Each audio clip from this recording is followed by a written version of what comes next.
And welcome back to another edition of Eagle Spotlight, a weekly look around the Johnson County school system with Superintendent Mr. Tom Cochran. Tom, good to have you back into the studios of WSIP. Thank you, Scott. It's great to be back. Well, as always on Eagle Spotlight, we discuss various topics concerning Johnson County schools.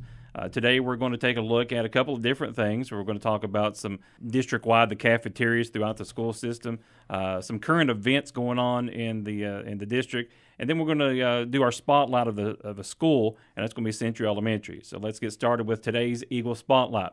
Cafeterias, and that's a wide range of different things we can talk about. So let's talk about the cafeterias or the lunch rooms, as everybody knows that throughout the district. Yes, Scott, lunchrooms are a very important part of our schools. Before we get to that, though, Okay. I would like to take just a moment to talk about one of our lifelong school members and community members, Mr. Larry Pennington. Mr. Pennington, like I said, was part of the school system for a long time, a great many years.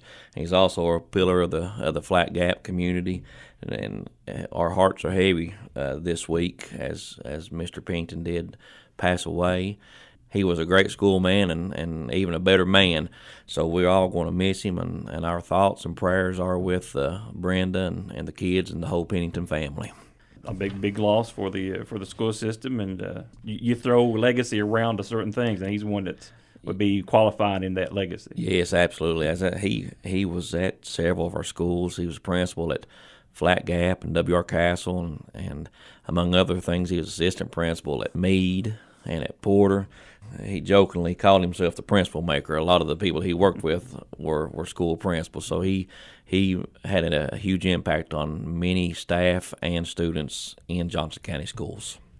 Okay, back to our first topic of lunchrooms and cafeterias, Scott. As you may or may not know, Johnson County Schools is part of the Community Eligibility Provision Program at CEP, and what that means is that every student in Johnson County Schools is provided breakfast and lunch free of charge every single day, which is a big benefit for all of our students in Johnson County. Being part of that program, though, we do have very stringent requirements that we have to follow, and in our school system, we do follow all of the guidelines, and all of our menus are evaluated and approved by KDE. We are in complete compliance. We do try to provide food that the kids like. We provide fresh fruits and vegetables in all our schools daily. And we also have a new program called Meal Viewer. It's a web-based program, and there's also an app. And that program allows kids and parents to get online and rate the food items that the cafeterias are serving. And lunchroom staff, they monitor those, they look at those, and we try to serve the foods that the kids really like. As also part of the Meal Viewer, we have a TV screen in every cafeteria in each school, and that screen provides nutritional facts of each of the meals being served. So parents and students, if you're interested, you can get on mealviewer.com. You can search Johnson County Schools or your specific school, and you can rate those foods. We are constantly updating and renovating our cafeterias and our kitchen areas. We are putting in new serving lines and have done so at 5 of our schools. We also are in the middle of putting in new dishwashers at each one of our elementary schools. And within the last couple of years, we've had new ovens in all of our schools. Well, Tom, moving on to our next topic, based on current events throughout the state, and people watch the news, listen to the news, and they hear about teachers' retirements and things. So let's discuss that, because it does affect our county district, but it also it affects every teacher in the state. Yes, Scott, the current topic of retirement and change in the retirement and pension plans not only affects teachers, but it will have an adverse effect on all state employees. The state retirement systems are not fully funded, and the governor and legislation, as you've heard in current events, are looking at trying to change the retirement systems. I would like to encourage every state employee to have your voice heard, and you can do that by attending some of the town hall meetings. One of the meetings that's current for us, Monday night, October 9th, they are having a town hall meeting with legislators at Big Sandy Community Technical College, and that's in the Johnson Building, room 102. And again, I would like to invite and encourage everyone to go up there to have your voice heard.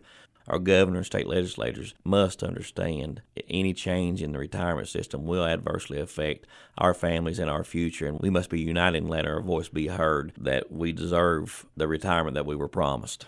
It affects the current teachers and their future, but it also those who are wanting to go into the educational field, the changes that they're going to be facing, could it adversely affect the decisions to go into education? I think so. I think one of the biggest draws to going into education, Scott, is knowing that you do have a good retirement system. You know, teachers and school people never are going to be rich, but the promise of a solid retirement and a guaranteed retirement is a big benefit for educators. But as I said, this possible change in pension and retirement not only affects teachers, it affects all state employees.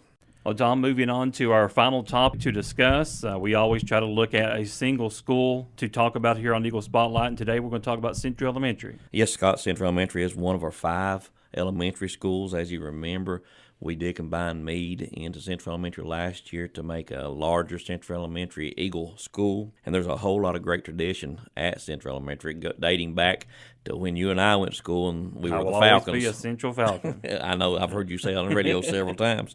Some of the great things going on at Central Elementary, as you may have heard, the Central Elementary Community Problem Solving Team, the CMPS team, did travel to Iowa last year, and they came away as the 2017 International Grand Champions. They competed against teams from all over the United States and all over the world. Their project was just outstanding, and this was an awesome opportunity for that group of young boys and girls. Also, last week, the girls basketball team won the JCEAA County Championship, and that's 5 years in a row that they have been the girls basketball champions. Last year, they had 2 state runners-up in wrestling. Also, last year, several of our band students were all-district and Moorhead Honor Band students. And we had one 6th grader who qualified for all-state choir, and that's a difficult feat for any elementary student to compete against middle school students and earn that honor. Also, Scott, as you know, we're putting a focused effort on attendance. I'm proud to say that Central Elementary won the attendance award in the county for the first month of school. Also, some things coming up. The 6th grade will be performing Cinderella at the Mountain Arts Center. That is on October 24th. And if you've not seen one of those shows, they are fantastic. So I want to invite everyone to go to the MAC on October 24th. Also, their Fall Festival will be on Saturday, November the 4th from 12 o'clock to 4 o'clock. And Central Elementary also offers a lot of other extracurricular activities, such as a poetry festival, the energy fair, 4-H, just to name a few. The staff at Central Elementary focus on every child every day. All of our schools have a motto or a phrase that they go by, Scott, and at Central Elementary they go by the following phrase, where pride and respect are actions, not just words. Well, that's going to wrap up our topic for today, but we do want to let everybody know, and I guess I'll let you tell them that, of course, this week coming up is on fall break, so school is not in session this week. Yes, Scott, we always bounce our fall break off of Apple Day, so this entire week we will be off of school. I hope that everyone has a safe and restful and enjoyable fall break, and I hope everybody recharges their batteries and are ready to get back to work next Monday. And Scott, I'd like to say that if anyone listening has any concerns, questions, or ideas of ways that we can continue to grow, our door's always open, and we're always available to sit and listen and talk and discuss ideas. You can call the Johnson County Board of Education at 789-2530. And also remember, we're doing our best to keep our social media outlets up to date. So follow us on Facebook at Johnson County School District and on Twitter at JC_schools. Scott, thank you again for the opportunity to be here. I look forward to bragging on our schools every week, and I'm proud to be an Eagle for life. You've been listening to Eagle Spotlight, a weekly look around the Johnson County School District with Superintendent Mr. Tom Cochran. You can join us each and every Monday at this same time.